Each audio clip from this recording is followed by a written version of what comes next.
Hello and welcome to the latest episode of the BFG Podcast. This time it is round two of the men's A-League. We play Central Coast on Sunday, and me and Jonathon are here to talk about it. Yep. So Phoenix played, as you said, Central Coast yesterday. Central Coast, it was their first game of the season because their game the week before against Newcastle got washed out. So for Central, it was their first time turning out as a team. What were your thoughts on the first half, Blake? What did you think of the first half? The first half was average. They played a lot better overall, but the second half was definitely better half for me, but we'll get into that shortly. Okay, I kind of felt the other way around. I know we got the goal. All the goals happened in the second half, but that first half, the Knicks came out and dominated for about the first half an hour. Mariners couldn't get out of their half much. It was great to watch. But yeah. That's what I didn't like, the fact that we were too dominant and the Mariners looked dead. Yeah, they were pretty. I mean, they had it was interesting listening to the possessions. The time on ball, because Mariners had 60% of the ball in the first half, but they also spent 70% of their time in their own half, which meant that we were really pinning them down. Now I want to ask you because we saw a lot of them in the first half. Now that Nkola from the Central Coast has been announced and going to the Premier League, do you reckon he upped his game, or do you reckon he's going to be a bit of a flop?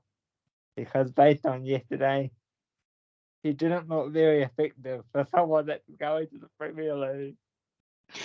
I think he's got more to learn, but I think he's got good size and good physicality, and I think I'm not so sure about his ball skills, his feet on the ball and around the ball. But as far as dominating in defence, I think he's got the goods, and he could become something. Well, Eddie Howe certainly saw something in him, so that's why he gone to Newcastle. So yeah. And on to the second half. Second half was when all the action happened. So second half was great. Now I've had the first goal that we saw a bit of back and forth again, and then we saw one of a few goals that were ruled out. So first we had, and if I get them in the wrong order, I apologise. One from Ben Wayne that was ruled offside. Now for me, that was too marginal to be called off. Yeah.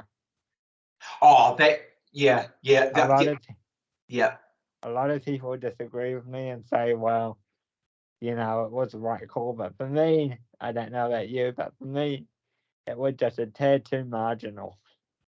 I don't know how you could separate it.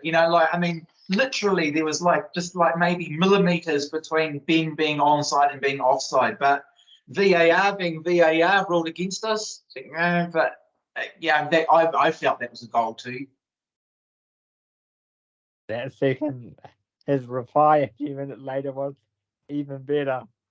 Oh, absolute magic. Ugarkovic, he just had that sight, and you could see it. He looked down the field, put the ball through, and boom, Wayno. Here comes the Wayne train. Now, there's a lot of controversy around how some of the different opinions, I should say, rather, about how the new players are playing. Now that we're in the second week, a lot of people don't like Zabadar, and some people do, and a lot of people like Ugarkovic, and a lot of people don't. And I know you've got your opinions. I quite like him, both of them actually, but a lot of people don't. Where do you sit on the whole debate? I quite like both of them. I like Zavada, I like Ugarkovic, I like Crave. I think yesterday, well, let me backtrack. Zavada and Crave are tall, very gangly, and they give us physical presence on the pitch. They give us height and dominance, which we don't necessarily get out of our Kiwi boys. One thing I do think is that the chemistry's not there yet. Like the team haven't quite figured out how to work together and how, they seem to be just off the mark with their passing and bits and pieces. But I think Ugarkovic was a fantastic pickup. And yeah, I've seen a number of people say, I don't know about these guys, but I think, we've seen it in seasons before. They come right. What are your thoughts? Yeah, I quite like both of them. I think, because people complain, all we brought was attacking players, but I disagree with that logic because you don't need a team of defensive players. Having a team of attackers isn't that bad. Yeah, I was reading, and part of that, last night I was reading an article where I saw a comment from Piney saying that this will be Wayno's last season in the A-League because he'll move on to bigger and better things. So having these attacking players around him makes Ben look good, which means that's going to raise his potential and, for other teams to pick him up. So I agree. I think we've got a number of our Kiwi boys are quite good at, the defensive, in the middle. But having these foreigners, these imports who bring an attacking style of football, so much more fun to watch. And, we didn't have Sass on the field yesterday. He'll be back this week. So that'll bring a new dynamic as well. I disagree with Piney. Yeah, I think, although Wayne is good, I don't think he's good enough to go to Europe yet. I know we were close in the summer. Well, their summer, our winter, but for me, he's just not quite there. He's good, he's great, but just not European level for me. Yeah, one of the things about Ben is that he's put some weight on, which has been fantastic. Because one of the things that we have, when you've got academy players coming through who are 17, 18, 19, they haven't physically developed and matured, But we saw yesterday, Wayne's put on some kilos and he's starting to bulk out, which is fantastic for up front. But I agree with you, Blake. I think maybe second tier or third tier in Germany is about probably where Ben would land at the moment. But I don't see him playing top flight football. Not at that level, not yet. I think it'll come, but just not yet. He's not ready for me. But anyway, so we had a reply from Central Coast. We also had a beautiful bicycle kick in the first half that was also ruled out that I forgot to mention by Cummings. Cummings is a great player too. He's fantastic. He's the I reckon he's the player on the team for Mariners this season. He's one to watch out for. He's going to be a future star somewhere. Yeah, absolutely. So we had Josh Law. Is it Josh Laws? Who got the deflection right at the end there? Well, he tried to claim it, but he never actually touched it. So, and as Uffy said after the game, I don't care who claims the goal as long as the ball goes in the net. So, but Josh Laws got pretty excited and tried to claim a goal, even though it never got anywhere near him. Well, maybe it was in his vicinity, but I don't believe he touched it. But he had a good celebration for it.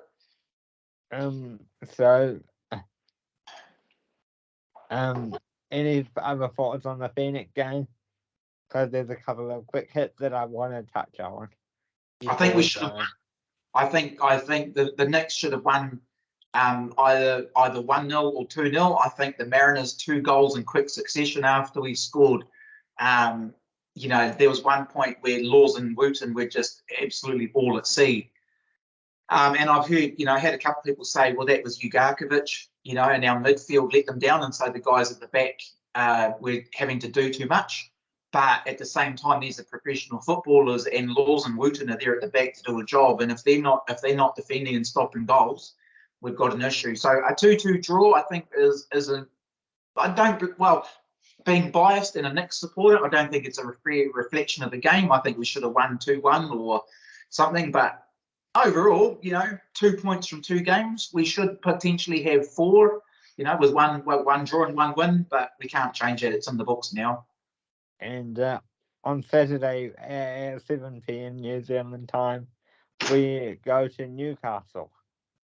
Yeah. Yep, that'll be an interesting one. Boys playing away. Yep.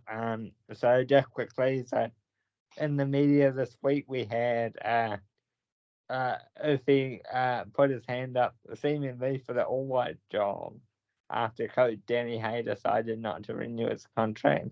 Yeah. Just a quick thought on that before we go. I think it would be good. I think if we could do the job, there was feedback from the report done on Danny Hay's style that the All Whites had become too disconnected from New Zealand, the New Zealand football and the high performance team. And I think if we could mend that bridge and mend those, and I think he could do both jobs. I mean, he's a manager. He's not the strength coach. He's not the performance coach. He's not that. I think if he could manage both teams and do it well. That's my personal point of view. I thought the credit was a bit harsh. Finally, I just like to make a comment about what's been saying in the forums lately about the high stadium prices and that for the parking, the food, etc. Now, for someone that doesn't, for someone like you who doesn't live there, it may not be a problem, but I have a concern for someone who lives there because I've had to stop going because of some of the expenses that have been incurred, like the high. And I get we're in a cost of living crisis and all of this, and all that. And I don't want to get political on here either, but if someone doesn't do something soon, we're going to lose these teams because people are not wanting to go. We already see all the comments on Facebook about, or Instagram or Twitter or social media about, 35 daylight robbery, $35 for parking, $20 for a beer, $20 for food. Bloody hell. And people are just not going to go, Jonathon. And then that's my concern, that if we can't get, and I don't like to swear on here, but if we can't get our shit sorted, then people are going to go to Hamilton or Auckland. Yeah. They're going to lose this license. Yeah. So what would a message from you be as a supporter? Oh, as a supporter to the Knicks, I'd be saying, look, you need David and the team. From a fan's point of view, supporters' point of view, you really need to get those prices down. Be talking to Wellington City Council, talking to Sky Stadium and Ticketmaster and whoever else the vendors are, and say, look, football is about people. Football is about people tuning up in the stadium. If there's people not in the stadium cheering their team on, then what's the point? Interestingly, so you go, Blake. If you've got an opinion, I'll let you go first. No, I was just gonna say that it's not. Well, there's a couple of things to this. One, it's been said for years that Sky Stadium's too big. It's too big. You don't get hardly any atmosphere. Yeah, people only sit in a small part of the stadium. Why not take the Knicks somewhere else? Why not take them to a stadium that's more purposeful in its size and makes more sense? Second thing is, and this is an A-League problem, a whole of A-League problem, and that is people are not turning up. A lot of people are not turning up to matches. There was very, very low attendance at a number of A-League games around in Australia as well. So the A-League and sponsors and everybody need to have a good hard look at this. But here today, what we're saying is we're passionate about the Knicks, and we want to be able to tune up and see games that are value for money you can take your family to, and it's worthwhile. And the vendors and so on around Sky Stadium that really need to, as you said, Blake, sort this shit out. I mean, just one more example here. People pay $12 to $15 to park there for work every day. And $20 for a Hurricanes game, which isn't so bad. But $35 for a Phoenix game? That's outrageous. Yeah, that needs review. I mean, I mean, there are other costs being a weekend and overtime and blah blah blah. But a crowd of 9,000 people, costs don't go up that much. The car park doesn't go up that much. They're having people down there doing car parking, attending doesn't go up that much. So I'm pretty sure that David and the team at the Knicks you'll be hearing the feedback. They'll hopefully be working with Wellington City Council and the stadium management to try and sort something out. But in the long term, it's not feasible. It's not sustainable. People will stop going and start watching from home or from the pub. So the reason why I bring this up is because we went from whatever we went from last week. I think it was 8,325 to 8,089 yesterday, something around that figure. So it's dropping steadily already. And I mean, ideally you want to be around 10,000 plus, and that may be a Sydney or a Melbourne game, but it's just not sustainable. So something needs to change.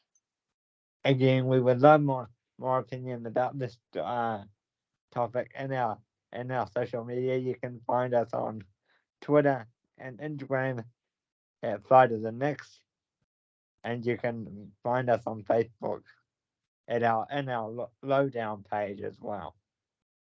Same name but slightly different with the word lowdown in it. But in saying that, unless there's any further comment, Jonathon, we'll leave it there for today, and we'll see you for round 3. Newcastle. Yeah, we'll leave it there. Go to the rain track.